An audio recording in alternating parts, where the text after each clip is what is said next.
മഹാദുരന്തങ്ങളിലൊന്ന്. മലവെള്ളപ്പാച്ചിൽ നാമാവശേഷമാക്കിയ ദുരന്ത ഭൂമി മുണ്ടക്കൈ ചൂരൽമല. നിലവിളികളിലും നിസ്സഹായതയിലും കേരളം വിറങ്ങലിച്ച നിമിഷം. എല്ലാ വിയോജിപ്പുകളും മാറ്റിവെച്ച് കേരളം ഒറ്റക്കെട്ടായി രക്ഷാമുഖത്ത് നിന്നു. രാഷ്ട്രീയ വ്യത്യാസങ്ങൾ മറന്ന് കേരളം ഒന്നിച്ച സമയം. പുനർനിർമ്മാണത്തിനായി പല പ്രഖ്യാപനങ്ങൾ കേരളം കേട്ടു. ചിലർ മുഖ്യമന്ത്രിയുടെ ദുരിതാശ്വാസ നിധിയിലേക്ക് പണം നൽകി, ചിലർ നേരിട്ട് സ്വന്തം നിലയ്ക്ക് വീട് വെച്ചു കൊടുക്കുന്നു. ഉരുൾപൊട്ടൽ ദുരിതബാധിതർക്ക് 30 വീടുകൾ നിർമ്മിച്ചു നൽകുമെന്നായിരുന്നു യൂത്ത് കോൺഗ്രസിന്റെ പ്രഖ്യാപനം. ഈ പ്രഖ്യാപനം അന്നത്തെ യൂത്ത് കോൺഗ്രസ് അധ്യക്ഷൻ രാഹുൽ മാങ്കൂട്ടത്തിൽ നടത്തിയത് 2024 ഓഗസ്റ്റിനാണ്. 6 മാസത്തിൽ നിർമ്മാണം പൂർത്തീകരിക്കുമെന്ന് പിന്നെ കേട്ടു. ഇന്ന് ഒക്ടോബർ 2 തറക്കല്ല് പോലും ഇട്ടിട്ടില്ല യൂത്ത് കോൺഗ്രസ്. ഇന്നത്തെ പ്രൈം സ്റ്റോറി ഇതാണ്. വീടെവിടെ യൂത്ത് കോൺഗ്രസ്? വയനാട് ദുരന്ത ബാധിതർക്ക് രാഹുൽ ഗാന്ധിയും പ്രിയങ്ക ഗാന്ധിയും കർണാടക മുഖ്യമന്ത്രി സിദ്ധരാമയ്യയും ഒക്കെ സഹായം പ്രഖ്യാപിച്ചിരുന്നു. ആ പ്രഖ്യാപനത്തിന് തൊട്ടു പിന്നാലെയാണ് യൂത്ത് കോൺഗ്രസിന്റെയും പ്രഖ്യാപനം വന്നത്. വയനാട് ദുരന്ത ബാധിതർക്ക് 30 വീട്. സംസ്ഥാന യൂത്ത് കോൺഗ്രസ് കമ്മിറ്റി കൂടിയാലോചിച്ച് 30 വീടുകൾ ഈ ഉരുൾപൊട്ടലിൽ വീട് നഷ്ടമായവർക്ക് ആദ്യഘട്ടമായി 30 വീടുകൾ യൂത്ത് കോൺഗ്രസ് സംസ്ഥാന കമ്മിറ്റി നിർമ്മിച്ചു നൽകുവാൻ തീരുമാനിക്കുകയാണ്. 30 വീടുകൾ നിർമ്മിച്ചു നൽകുന്നത് കൂടാതെ അതുവരെയുള്ള സമയത്ത് 50 വീടുകളിലേക്ക് മാറുന്ന ആളുകൾക്ക് ആവശ്യമായിട്ടുള്ള വീട്ടു സാധനങ്ങൾ നൽകി ആ വീടുകൾ ഒരുക്കുവാൻ യൂത്ത് കോൺഗ്രസ് സംസ്ഥാന കമ്മിറ്റി തീരുമാനിച്ചു. മുഴുവൻ കുട്ടികൾക്കും അവരുടെ ഏത് വിദ്യാഭ്യാസമായാലും, അത് സ്കൂൾ വിദ്യാഭ്യാസം എന്ന പ്രാഥമിക വിദ്യാഭ്യാസം തൊട്ട് അതിനെയും മെഡിക്കൽ വിദ്യാഭ്യാസമാകട്ടെ, ഏത് വിദ്യാഭ്യാസമായാലും ആ വിദ്യാഭ്യാസത്തിൻ്റെ ചെലവ് യൂത്ത് കോൺഗ്രസ് സംസ്ഥാന കമ്മിറ്റി ഏറ്റെടുക്കുകയാണ്. അങ്ങനെ ഈ 3 പ്രഖ്യാപനങ്ങൾ അത് സമയബന്ധിതമായി തന്നെ പൂർത്തീകരിക്കുവാനായിട്ടുള്ള ശ്രമങ്ങളുമായിട്ടാണ് നമ്മൾ മുന്നോട്ട് പോകുന്നത്. നിങ്ങളുടെ പ്രത്യേക ശ്രദ്ധയിലേക്കാണ് നമ്മൾ ഇപ്പോൾ ഈ കേട്ട പ്രതികരണം. അത് കഴിഞ്ഞ വർഷം ജൂലൈയിലേതാണ് കേട്ടോ.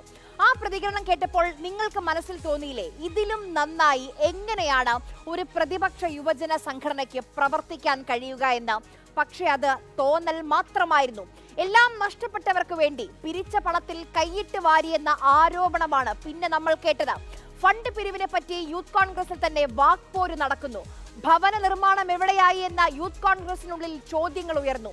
ആലപ്പുഴയിൽ നടന്ന സംസ്ഥാന ക്യാമ്പിൽ വിമർശനങ്ങൾ വന്നു അധ്യക്ഷനെതിരെ. അവസാനം അധ്യക്ഷൻ വീണ്ടും മാധ്യമങ്ങൾക്ക് മുന്നിലെത്തി വിശദീകരണവുമായി. യൂത്ത് കോൺഗ്രസ് എത്ര കൊടുക്കുന്നത്? ഞങ്ങളുടെ ടാർഗറ്റ് തന്നെ 2,40,00,000 രൂപയാണ്. ഒരാളെങ്കിലും ക്യാമ്പിൽ വയനാട് പ്രവർത്തനവുമായി ബന്ധപ്പെട്ട ഏതെങ്കിലും തരത്തിൽ നിങ്ങൾ വാർത്ത കൊടുത്തുള്ള സ്റ്റേറ്റ്മെന്റ് ചർച്ചയിൽ പറഞ്ഞിട്ടുണ്ടോ? പറഞ്ഞിട്ടില്ല.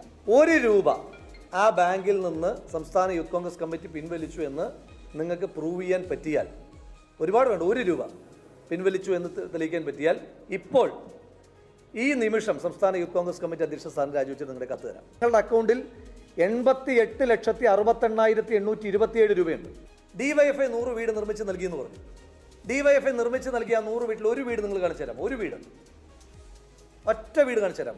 780 കോടി രൂപ സംസ്ഥാന സർക്കാരിൻ്റെ കയ്യിൽ ഇതുമായി ബന്ധപ്പെട്ട് കിട്ടിയിട്ട് സംസ്ഥാന സർക്കാർ ഇന്ന് വരെ നിർമ്മിച്ചു കൊടുത്ത ഒറ്റ വീടിൻ്റെ കാര്യം നിങ്ങൾക്ക് പറഞ്ഞു തരാൻ പറ്റുമോ? 1 വർഷം കഴിഞ്ഞില്ലേ?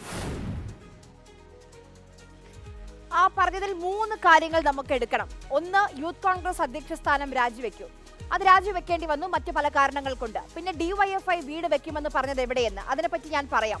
പിന്നെ 1 വർഷം കഴിഞ്ഞുവെന്ന്. ഈ പ്രതികരണം അത് ജൂലൈ 2-നായിരുന്നു. ഇന്ന് ഒക്ടോബർ 2. ഒരു തുണ്ട് ഭൂമിയെങ്കിലും കണ്ടെത്തിയോ? പിരിച്ച പണത്തിന്റെ കണക്ക് പാർട്ടി പ്രവർത്തകർക്കെങ്കിലും ബോധ്യപ്പെട്ടോ? യൂത്ത് കോൺഗ്രസിന്റെ വീടിനെ പറ്റിയാണ് ഞങ്ങൾ പറഞ്ഞത്. ഞങ്ങൾ നിർമ്മിച്ച് നൽകുമെന്ന് പറഞ്ഞ വീടുകൾ 6 മാസത്തിനുള്ളിൽ, ഞങ്ങൾ ആദ്യം തൊട്ടേ പറയുന്നത് ഞങ്ങൾ 8 ലക്ഷം രൂപയുടെ വീട് നിർമ്മിച്ച് നൽകുമെന്നാണ് ഞങ്ങൾ ആദ്യം തൊട്ടേ പറയുന്നത്. ആ 8 ലക്ഷം രൂപയുടെ വീടുകൾ 6 മാസത്തിനുള്ളിൽ ഞങ്ങൾ നിർമ്മിച്ച് പൂർത്തീകരിച്ച് ആളുകൾ.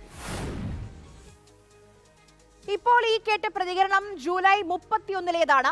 6 മാസത്തിനുള്ളിൽ വീട് നിർമ്മാണം പൂർത്തിയാക്കുമത്രേ. അതായത് ഈ വരുന്ന ജനുവരിയിൽ. 2 മാസത്തിൽ മിനിമം 1 കല്ലെങ്കിലും ഇടണ്ടേ? കല്ല് പോയിട്ട് യൂത്ത് കോൺഗ്രസിന്റെ പൊടി പോലും കാണാനില്ല. മുണ്ടക്കൈ ചൂരൽമല ദുരന്തം കഴിഞ്ഞിട്ട് 1 വർഷവും 2 മാസവും പിന്നിടുന്നു. സർക്കാർ പ്രഖ്യാപിച്ച ടൗൺഷിപ്പിന്റെ നിർമ്മാണം അവധി ദിവസങ്ങളിൽ പോലും ദ്രുതഗതിയിൽ പുരോഗമിക്കുകയാണ്. 100 വീടുകൾ നൽകുമെന്ന് പറഞ്ഞ കർണാടകത്തിലെ കോൺഗ്രസ് സർക്കാർ മുഖ്യമന്ത്രിയുടെ ദുരിതാശ്വാസ നിധിയിലേക്ക് ആ പണം നൽകി. ടൗൺഷിപ്പിന്റെ ഭാഗമായി തന്നെ ആ വീടുകൾ ഉയരും. ഡിവൈഎഫ്ഐയും ഇത്തരത്തിൽ സർക്കാർ പദ്ധതിയുടെ ഭാഗമായി 100 വീടുകൾക്കുള്ള പണമടച്ചു.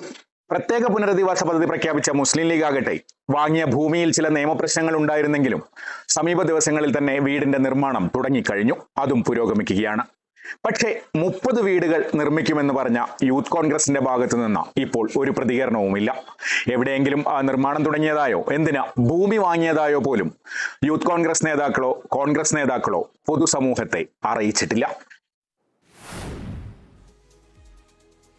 നമ്മൾ ഈ സംസാരിക്കുന്ന നിമിഷം വരെ വയനാട്ടിൽ 1 ഇഞ്ച് ഭൂമി യൂത്ത് കോൺഗ്രസ് കണ്ടെത്തിയിട്ടില്ല. പാവങ്ങളുടെ പേരിൽ പിരിച്ചെടുത്ത പണം എന്തു ചെയ്തു ആർക്കറിയാം? ചോദിക്കാനാണെങ്കിൽ ഇപ്പോൾ അധ്യക്ഷനുമില്ല. ഓരോ തവണയും മാധ്യമങ്ങൾക്ക് മുന്നിൽ എത്തിയപ്പോൾ ഡിവൈഎഫ്ഐ പ്രഖ്യാപിച്ച വീട് എവിടെയാണെന്ന് പരിഹാസത്തോടെ രാഹുൽ മാങ്കൂട്ടത്തിൽ ചോദിച്ചിരുന്നു. വീടൊന്നിന് 20 ലക്ഷം രൂപ കണക്കാക്കി 100 വീടുകൾക്ക് 20 കോടി രൂപയാണ് ഡിവൈഎഫ്ഐ കൈമാറിയത് മുഖ്യമന്ത്രിയുടെ ദുരിതാശ്വാസ നിധിയിലേക്ക്. മുണ്ടക്കൈയിലെ മനുഷ്യർക്ക് വേണ്ടി. ഓർക്കണം, ഒരു പിരിവും ഇതിനായി ഡിവൈഎഫ്ഐ നടത്തിയിട്ടില്ല. ആക്രി പെറുക്കിയും ബിരിയാണി ചലഞ്ച് നടത്തിയും തന്നെയാണ് ഈ പണം കണ്ടെത്തിയത്. അങ്ങോട്ട് വിളിച്ച് പണം കൊടുത്തവരുമുണ്ട്. 10 വീടുകൾ നിർമ്മിക്കാൻ 1 കോടി AIYF സമാഹരിച്ചും നൽകി.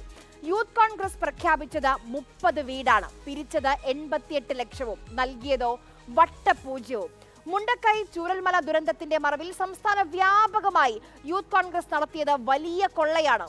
30 വീട് വെച്ച് നൽകാമെന്ന് പറഞ്ഞ് പണപ്പിരിവ് നടത്തി. ഇപ്പോൾ വീടുമില്ല, പിരിച്ച അധ്യക്ഷനെയൊട്ട് കാണാനുമില്ല.